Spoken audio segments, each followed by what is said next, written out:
Okay, so you've shared some really interesting material with us today.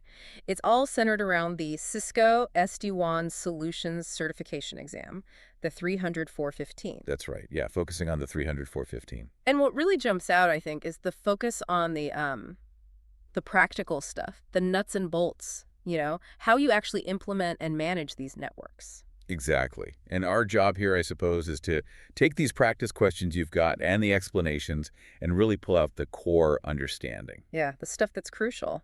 Make it make sense. Absolutely. Because practice questions, they're a fantastic way to learn, aren't they? For sure. By sort of dissecting these questions and the why behind the answers, we can build a really solid grasp of the key areas in Cisco SD-WAN. Yeah, it's more than just memorizing facts. Right. It's about understanding how it all fits together, how it creates this resilient, intelligent network. Exactly. So whether someone's, actively prepping for this exam or maybe just trying to wrap their head around the basics of SD-WAN, or even if they're just curious about how these, well, pretty sophisticated networks actually work behind the scenes, Yeah. we're going to try and break it down, make it insightful, hopefully memorable. Sounds like a plan.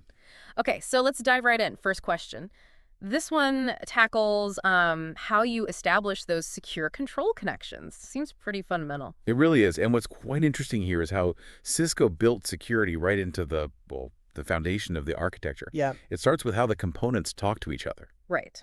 So the question asks, in a Cisco SD-WAN overlay network, what establishes and maintains secure control connections between edge devices and controllers? Okay. And the options are A, vManage, B, transport locator or TLOC, C, DTLS or TLS tunnels, and D, GRE tunnels. And your material correctly points out that the answer is C. C, DTLS or TLS tunnels. Got it. Mhm. So can you unpack that a bit? Why DTLS and TLS? What makes them the right choice here? Well, think of DTLS, that's Datagram Transport Layer Security, and TLS Transport Layer Security. They're like industry standards, really well-established methods for creating secure communication channels. Okay. In the SD-WAN world, these protocols are used to build encrypted tunnels. These run between the edge devices, the routers out at the branches, Mm-hmm. and the central controllers. That's your vSmart, vBond, and vManage. So it's like a protected pathway. Exactly. A secret protected pathway for all their essential chatter.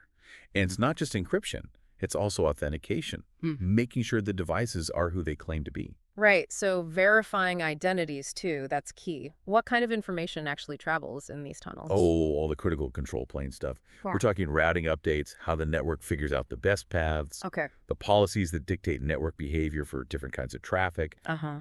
and even the initial authentication when new devices join the fabric. It's really the network's core operational data.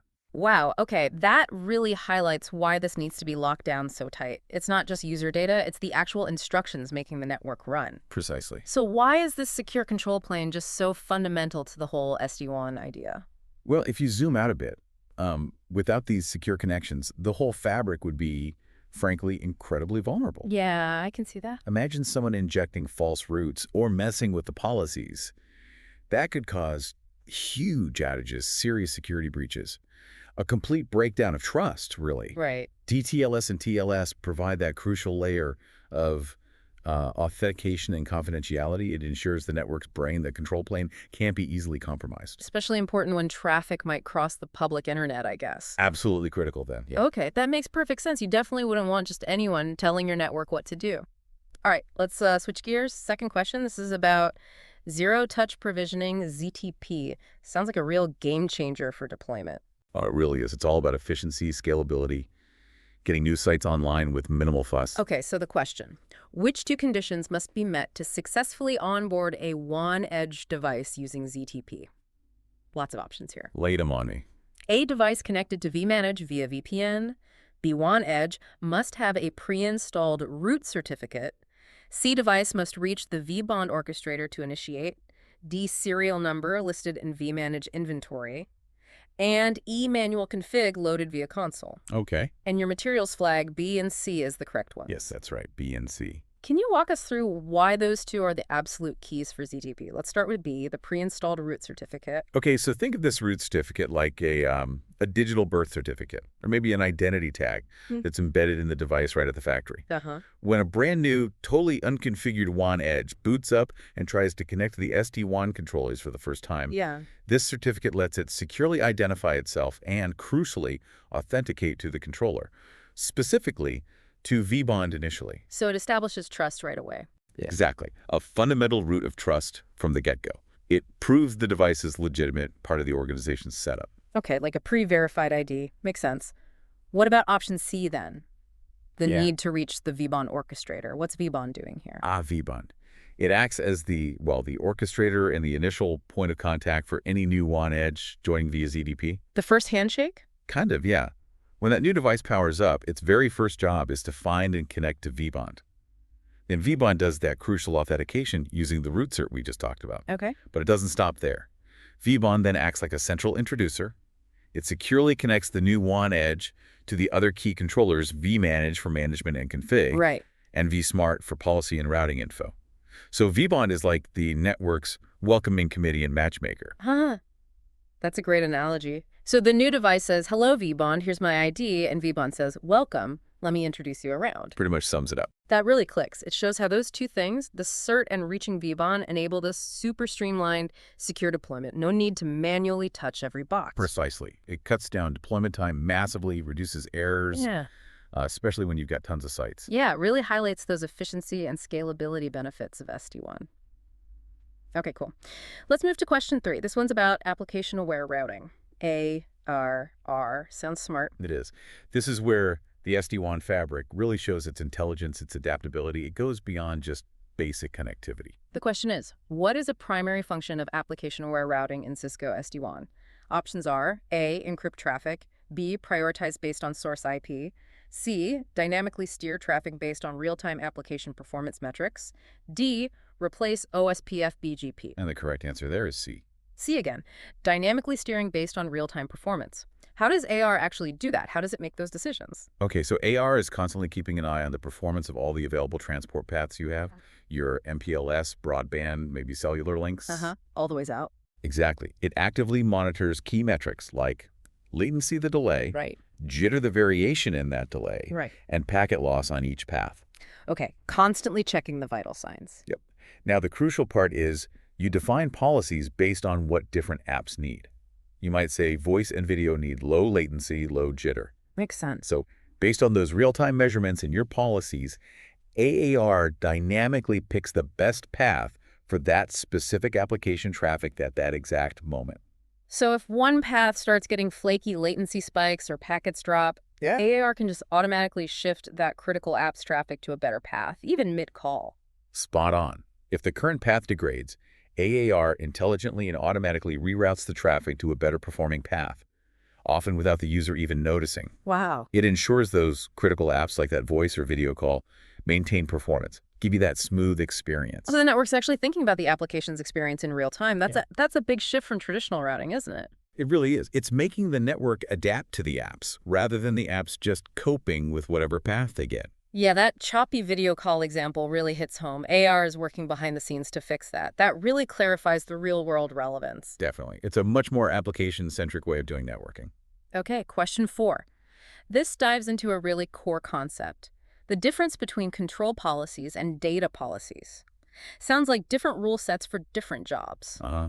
This distinction is really key to understanding how SD-WAN orchestrates things, both the routing and the actual traffic flow. So the question asks, what is the difference between control policies and data policies in Cisco SD-WAN? Options. A, control for user traffic, data for routing. B, control by vManage, data by vSmart. C, control influences route adds, data affects packet forwarding. D, data is only for multicast. Okay. And your material points to C as correct. Yes, C of the one. Control policies influence route advertisement. Data policies affect packet forwarding. Can you break those down clearly for us? What's the role of each? Let's start with control policies. Sure. Control policies operate at the control plane level. Their main job is to influence how routing information gets advertised and distributed. So like which networks are reachable and how to get there? Exactly. Which networks are reachable, the best paths, that sort of thing. They shape the overall topology and reachability within the SD-WAN fabric. And the vSmart controller is the key player here, implementing and enforcing these. Okay, so control policies, big picture routing rules handled by vSmart. What about data policies then? Data policies, on the other hand, they work at the data plane level. They directly impact how the actual data packets are handled as they move across the fabric. So affecting the actual traffic? Precisely. Controlling the specific treatment and flow of user traffic. Examples would be things like QoS quality of service rules. Prioritizing voice over email, maybe. Yeah, exactly that. Yeah. Or access control lists, ACLs for filtering traffic, or policies that might force certain sensitive data over a more secure path, perhaps? Gotcha. So they're the rules for handling the packets themselves once the route is known. You got it. Think of it like this. Maybe an analogy helps. Please. Control policies are like setting the rules of the road network.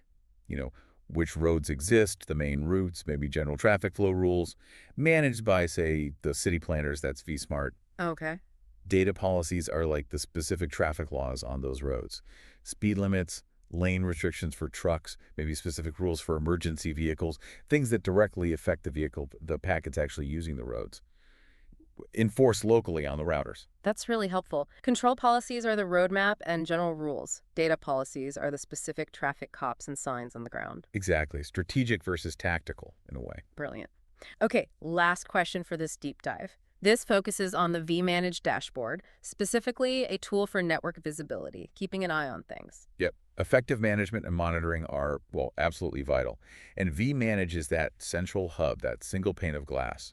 Right. The question: which tool within the vManage dashboard allows administrators to view device health, real-time stats, and historical logs?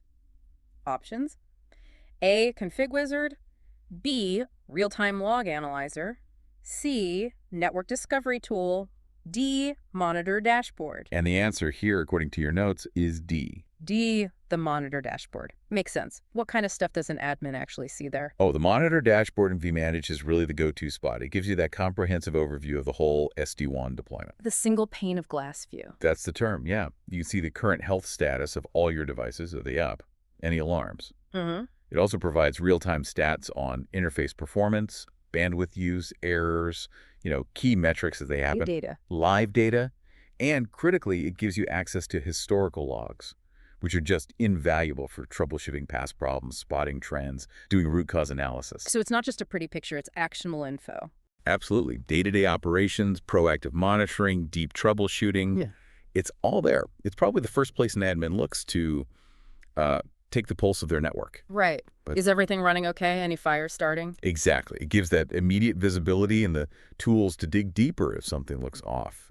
Well, it's critical for keeping things healthy and performing well. Makes perfect sense. That central at-a-glance view of all the vitals. We hope this deep dive has provided some clarity, maybe sparked some curiosity too. Hope so.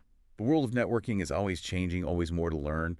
So we definitely encourage everyone to, dig deeper into any areas that really grab their interest.